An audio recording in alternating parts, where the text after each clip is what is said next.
Hey guys, welcome back to another new video.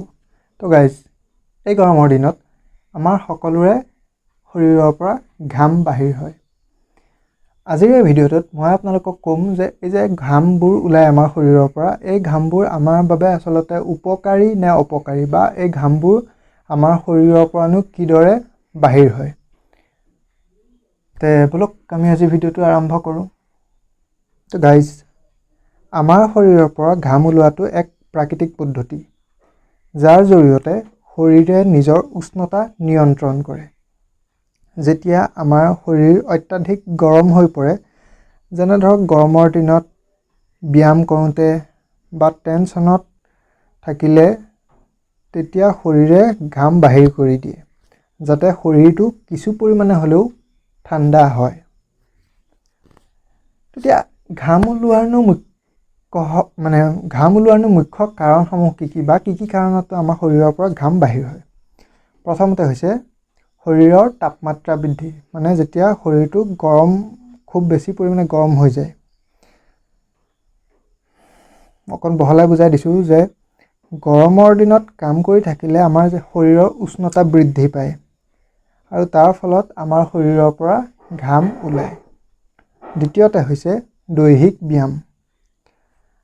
আমি যদি দৌৰোঁ বা বিভিন্ন ধৰণৰ আউটডোৰ এক্টিভিটি কৰি থাকোঁ, ধৰক ক্ৰিকেট খেলি আছোঁ, ফুটবল খেলি আছোঁ বা তেনেকুৱা বিভিন্ন ধৰণৰ খেল খেলি আছোঁ বা আন তেনেধৰণৰ কিবা কাম কৰি আছোঁ যিটোত আমাৰ শাৰীৰিক পৰিশ্ৰম হৈছে, তেনেকুৱা কিবা কাম কৰি থাকিলে বা দৌৰিলে খেলিলে এইবোৰ কামত আমাৰ শৰীৰৰ পৰা ঘাম বাহিৰ হয়।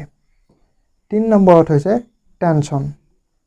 ভয়, চিন্তা বা অত্যাধিক মানসিক চাপত থাকিলে আমাৰ শৰীৰৰ পৰা ঘাম বাহিৰ হয়।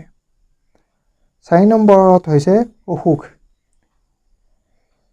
আমাৰ জ্বৰ হ'লে শৰীৰে তাপ নিয়ন্ত্ৰণ কৰিবলৈ ঘাম উলিয়াই দিয়ে। 5 নম্বৰত হৈছে হৰম'নৰ পৰিৱৰ্তন। যেতিয়া এজন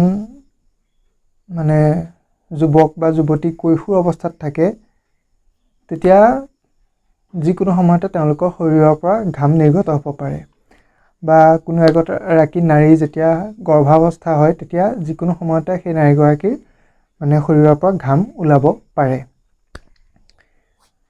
6 নম্বৰ হৈছে অত্যাধিক পৰিমাণে যদি আমি জ্বলা মছলা খাওঁ তেতিয়াও আমাৰ শৰীৰৰ পৰা ঘাম নিৰ্গত হয়। ধৰক একদম অসহ্যকৰ জ্বলা খাইছে, খুব বেছি জ্বলা লাগি গৈছে, তেতিয়াও শৰীৰৰ পৰা ঘাম ওলোৱা দেখা যায়। এতিয়া প্ৰশ্ন হ'ল যে এই ঘাম ওলোৱাটো উপকাৰী নে অপকাৰী।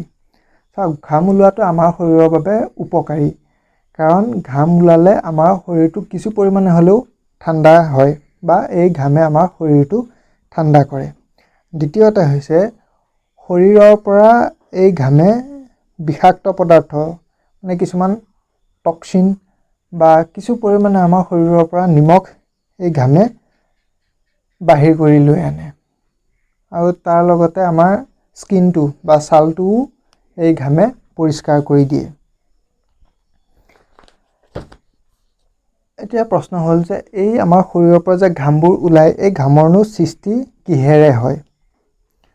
তো চাওক, আমাৰ শৰীৰৰ পৰা ওলোৱা ঘামত 99% পানী আৰু তাৰ লগতে কিছু পৰিমাণে নিমখ, ইউৰিয়া বা অন্যান্য আমাৰ শৰীৰত থকা খনিজ পদাৰ্থ সংমিশ্ৰণ হৈ সৃষ্টি হয়। বুজি পালে? আৰু এতিয়া মেইন কথাটো হ'ল যে ঘাম আমাৰ শৰীৰৰ পৰা কিদৰে বাহিৰ হয়। তো গাইজ, ঘাম আমাৰ শৰীৰত থকা ঘাম গ্ৰন্থিৰে বাহিৰ ওলায়, যাক ইংৰাজীত এক্ৰাইন ছুইট গ্লেণ্ডছ বুলি কোৱা হয়। এই এক্ৰাইন ছুইট গ্লেণ্ডছক অসমীয়াত সহানুভূতি তন্ত্ৰিকা তন্ত্ৰ বা ইংৰাজীত চিম্পেথিক নাৰ্ভাছ ছিষ্টেম বুলি কয়। আৰু এই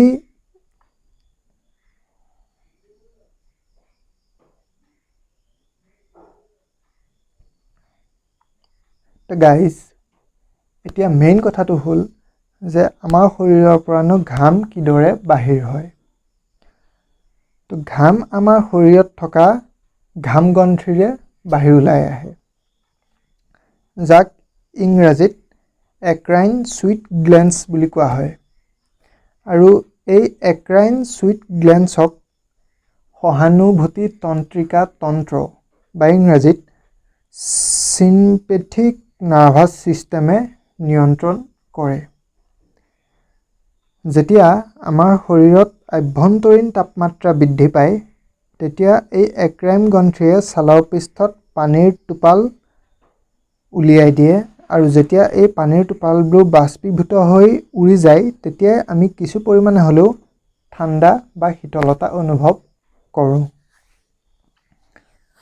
তো চাবচোন গাইজ, মানে যেতিয়া আমাক কিবা কাম এটা কৰি থাকোঁতে ঘামখিনি ওলাই গ'ল, ধৰক ঘামখিনি ওলাই অহাৰ লগে লগে আমি শীতলতা বা ঠাণ্ডা অনুভৱ নকৰোঁ। কিছু সময় থকাৰ পাছত আমাৰ গাটো অলপ হ'লেও মানে অত্যাধিক গৰমৰ পৰা ৰক্ষা পায়, কাৰণ যেতিয়া আমাৰ শৰীৰৰ পৰা ওলোৱা ঘামখিনি বাষ্পীভূত হৈ যায়, সেই বাষ্পীভূত হোৱাৰ ফলত আমাৰ শৰীৰৰ কিছু পৰিমাণে তাপমাত্ৰাও বাহিৰ হৈ যায়, আৰু এই প্ৰক্ৰিয়াটো হোৱাৰ ফলতে আমি কিছু পৰিমাণে হ'লেও ঠাণ্ডা বা শীতলতা অনুভৱ কৰোঁ। আৰু এটা কথা আপোনালোকক ইয়াতে কৈ দিওঁ যে মানৱ শৰীৰত এক্ৰাইন ছুইট গ্লেন্সৰ 20ৰ পৰা 40 লাখ পৰ্যন্ত থাকিব পাৰে। বিশেষকৈ এই এক্ৰাইন ছুইট গ্লেন্স বা এই গ্ৰন্থিবোৰ মানুহৰ হাতৰ তলুৱা, ভৰিৰ তলুৱা, এই মূৰ অংশ বা গাল বা এই কাষলতিত বেছি পৰিমাণে থাকে, বুজি পাইছে? আৰু